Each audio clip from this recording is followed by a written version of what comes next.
అన్న అది లేడీస్కి అనేది ఉచితం పెట్టింది అది కరెక్టే, కానీ ఇప్పుడు ఇబ్బంది పడుతుంది క్యాబ్ డ్రైవర్లు, ఈ ర్యాపిడో, ఊబర్ వీళ్ళు నడుపుకునేటోళ్ళకి చాలా అంటే చాలా ఘోరంగా ఉందన్న. ఇప్పుడు దీనికి పెట్టే పైసలు కూడా ఎందుకు పెట్టాలని, ఫ్రీగా వస్తుంది కదా అని చెప్పేసి లేడీస్ అందరూ బస్కి అనేది ప్రయారిటీ దానికే ఇస్తున్నారు. ఇప్పుడు మరి ఇన్ని రోజుల నుంచి మేము నడుపుతున్నాము, మరి మా మీద కూడా ఏమన్నా చూపియాలి. మన కాంగ్రెస్ ప్రభుత్వం వచ్చింది మంచిగా చేస్తుంది అనుకుంటే అంతా మంచిగానే ఉంటుంది. కాకపోతే ఇది అనేది ఇప్పుడు లేడీస్కి పెట్టారు, అట్లనే మాకు కూడా ఏదైనా దారి చూపించాలనుకొని మేము కోరుతున్నాము. ఇంతకుముందు పెట్రోల్ రేటు కూడా అనేది అంటే ఇప్పుడు మన టీఆర్ఎస్ ప్రభుత్వంలో అనేది పెట్రోల్ రేటు అది వచ్చుంటే తగ్గుతుండే, వీళ్ళన్నా కానీ పెట్రోల్ రేటు తగ్గిస్తే మనకేమన్నా వీళ్ళు అనేది మంచిగా అది ఉంటుందని నేను కోరుకుంటున్నాను. ఎట్లుంది బ్రదర్ ఇప్పుడు ఈ 2 డేస్లో ఇంతకుముందే ఎట్లా వచ్చేది? ఈ టైం కల్లా చూసుకోవచ్చు పర్ డే ఎంత వచ్చేది, ఇప్పుడు ఎట్లా వస్తుంది? డైలీ అని అంటే దీనిలో 12 అవర్స్ చేస్తే 1000 రూపీస్ దాకా వస్తాయి అన్న. అన్ని ఖర్చులు అన్ని పోను 1000 రూపీస్ దాకా వస్తాయి.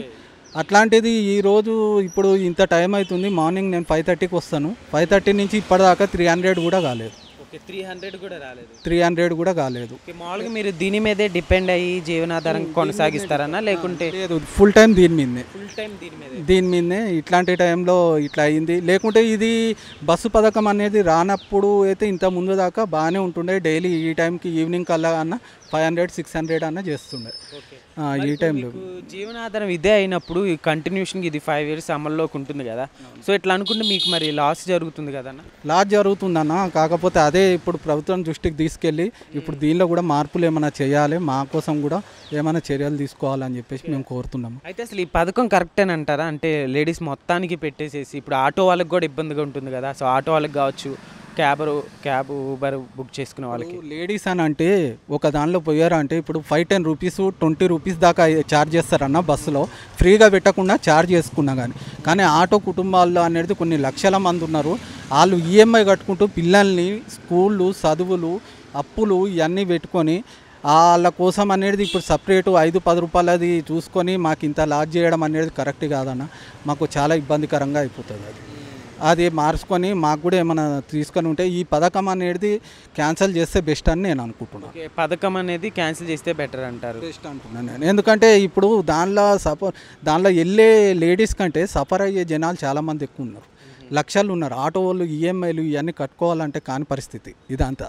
ఇప్పుడు బస్సు కంటే 20 రూపాయలు 30 రూపాయల ఛార్జెస్లో వెళ్ళిపోతారు, వస్తారు, అది వేరే విషయం. ఇప్పుడు లక్షలు పెట్టి 6 లక్షలు ఉంది ఆటో. ఇప్పుడు బైక్ అయినా కానీ 1,50,000 ఉంది, ఇది పెట్టి కొంటాము, ఈఎంఐ కట్టాలి, ఇవన్నీ కట్టుకోవాలి. ఎప్పటి నుంచి చేస్తున్నారన్న ఈ ర్యాపిడో మీరు? నేను 1 year అయిపోయింది, 1 year నుంచి. ఇప్పుడు ఆటోలు కూడా రేటు పెరిగినాయని నేను ముందు 10 years నుంచి ఆటోనే నడుపుతున్నా. ఆటో కూడా రేటు పెరిగినాయి అని చెప్పేసి దానిలో రావట్లేదు అని చెప్పేసి మళ్ళీ ఇది తీసుకున్నాక కూడా ఇటు లాస్ అయిపోతుంది. మళ్ళీ ఈ పథకం తెచ్చినప్పటి నుంచి ఇది కూడా వేస్ట్ అయిపోతుంది. అందుకనే మనం మార్పు చేయాలి. అందుకని రేవంత్ రెడ్డి గారిని కోరుకునేది అదే.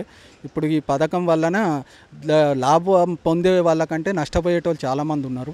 ఇది దయచేసి దృష్టిలో పెట్టుకొని ఏదైనా మార్పు చేయాలని కోరుకుంటున్నాను. ఓకే, ఎట్లుందండి ఇప్పుడు ట్రాఫిక్ కావచ్చు, ఇప్పుడు ట్రాఫిక్ పరంగా చూసుకుంటే ర్యాపిడో వేస్తుంటారు కదా, సో ఎట్లుండేది ఇంతకుముందు? పోలీస్ వ్యవస్థ ఎక్కువ ట్రాఫిక్ వైపు ఎట్లా చూపించాలి? ట్రాఫిక్ అంటే ఇది వచ్చింది ఇప్పుడే కాబట్టి మార్పు ఏం తెలుస్తలేదు. ఇంతకుముందు అయితే టీఆర్ఎస్ ప్రభుత్వంలో అయితే ట్రాఫిక్ వల్లనే అయితే పెద్ద ఇబ్బంది అయితే ఏం పెట్టలేదు, మాకు తెలిసి అయితే ఇబ్బందికరం అయితే ఏం లేదు. మరి ఇది వచ్చినాక చర్యలు ఎట్లా చేంజ్ అవుతాయి అనేది తెలియాలి అంతే. ఇప్పుడు కాంగ్రెస్ ఇప్పుడు మహిళలకి ఉచితంగా ఇస్తుంటే ఇప్పుడు మగవారికి కూడా ఇవ్వాలి అన్నట్టుగా ఎక్కువగా మేము చూస్తున్నారు. సో అయితే ఇప్పుడు మగవారికి కూడా అలా పెడితే అసలు ఇక మగవాళ్ళకు కూడా పెడితే అనేది ఇంకా ఏం లేదండి. ఇక ఇట్లాంటి వ్యాపారము, చిరు వ్యాపారాలు ఇప్పుడు ఓలా, ర్యాపిడో ఇవి ఏమైనా నడుపుకునేటోళ్ళు ఇక ఆత్మహత్యలే శరణ్యం అవుతుంది, దాని మించి ఇంకేముండదు. మగవాళ్ళకు కూడా పెట్టేసి ఇప్పుడు లేడీసే ఎక్కేది మ్యాక్సిమం అంటే ర్యాపిడో, ఎందుకంటే తక్కువ రేట్లో వస్తుంది కాబట్టి. ఇప్పుడు హాస్టల్ వాళ్ళు కానీ సాఫ్ట్వేర్ వాళ్ళు కానీ హాస్టల్ లేడీస్ అనేటోళ్ళు ఇప్పుడు ఆటోకి 200 అవుతుంది, దీనికి 50 రూపీస్ 60 రూపీస్ అవుతుంది. అందుకని అదే బెస్ట్ అని చెప్పేసి ర్యాపిడో బుక్ చేసుకుంటున్నారు. ఇప్పుడు ఇది కూడా కాని పక్షంలో ఇక అనేది వాళ్ళు ఏంటంటే అది ఫ్రీ వచ్చింది కాబట్టి ఈ 50 రూపీస్ కూడా ఎందుకు పెట్టాలి అని చెప్పేసి దానికే వెళ్ళిపోతున్నారు. ఓవరాల్గా ఏం చెప్తారన్న, అంటే ఈ పథకం కాకుండా ఇట్లానే అమలు చేసి దీనికంటే బెస్ట్ అంటే నేను చెప్పేది ఏంటంటే ఈ ఉచితం అనేది ఇది తీసేసి మెయిన్గా అనేది మన పథకాలలో ఏదైనా కానీ ఇప్పుడు పని లేని వాళ్ళకి పని విద్యాపరంగా కానీ ఇట్లా ఆర్థిక పరిస్థితులు బాగాలేని పరంగా కానీ అట్లా చేయడం బెస్ట్. ఇది ఇప్పుడు గవర్నమెంట్కి కూడా లాసే అన్న, ఈ బస్సులు నడిపడం వల్ల వాళ్ళకు కూడా జీతాలు కానీ ఇప్పుడు కరెంటుది ఇది కూడా పెట్టారు 200 యూనిట్లు ఫ్రీ అని చెప్పేసి, దానివల్ల కూడా ఏం కాదన్న. అవి పథకాలు కొంచెం దృష్టిలో పెట్టుకొని మార్పులు చేస్తే బెస్ట్ అని నేను అనుకుంటున్నాను. కానీ మాకైతే కొంచెం చూసి వీలైనంత జల్దీ మార్పు చెంది మాకేమన్నా చేయాలని మేము కోరుకుంటున్నాం. ఓకే, అయితే ఇప్పుడు రేవంత్ రెడ్డి గారు అయితే సీఎంగా ఆల్రెడీ అనౌన్స్ అయిపోయారు.